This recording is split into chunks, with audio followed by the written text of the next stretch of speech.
আর্জেন্টিনার খেলোয়াড় তোর প্রিয় হলো কেমনে বেঈমান?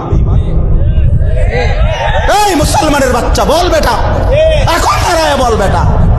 কোন কাফের বেঈমান, কোন খ্রিস্টানের বাচ্চা, কোন ইহুদি, তুই মুসলমানের ঘরে জন্ম নিয়া তোর রক্তে মুসলমান মার রক্ত, তুই কেমনে ওই বেঈমানের মতো সাজলি?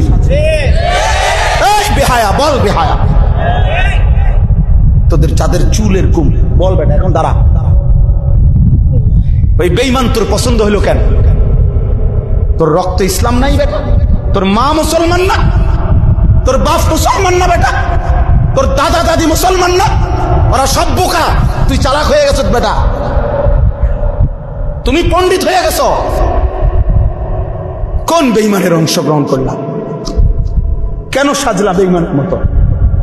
তোমার নবী নাই, তোমার রাসূল নাই, তোমার আল্লাহ নাই, তোমার নবী সাল্লাল্লাহু আলাইহি সাল্লাম চুল রাখে নাই?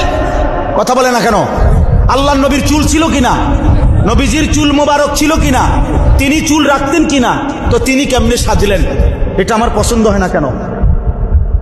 নবীর সাহাবী সোয়া লাখের চাইতে বেশি সাহাবী, লক্ষের চাইতে, ওনাদের চুল ছিল না মাথায়? তো ওনাদের চুল কেমন ছিল তার কোনো বর্ণনা নাই কিতাবে? তো তুমি দেখো না এটা? তোমার ধর্মকে তুমি এত বড় বেইজ্জতি করলা কেন? তোমার রাসূলকে তুমি এত বড় বেইজ্জতি করলা কেন?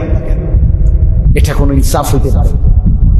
দিন রাত মুসলমানের ঘরে জন্ম নিয়ে মুসলিম হয়ে চুলের উপরে সারা দিন ফ্যাশন, এটা বুঝি একটা কথা হলো? আমার ভাই বল, এটা বুঝি একটা কথা হলো? তোমারে বুঝি আল্লাহ বানাইছে শুধু এই সারাক্ষণ চুল এটার ফ্যাশন করবা, বিভিন্ন মডেলে চুল কাটবা, এই নিয়ে ব্যস্ত থাকবে? এত ফালতু কাজে আল্লাহ মুসলমানকে বানাইছে? তাইলে সারাদিনে কি করল? গত এক সপ্তাহে কি করলাম? গত এক বছরে কি করল? বলো ভাই, বলো।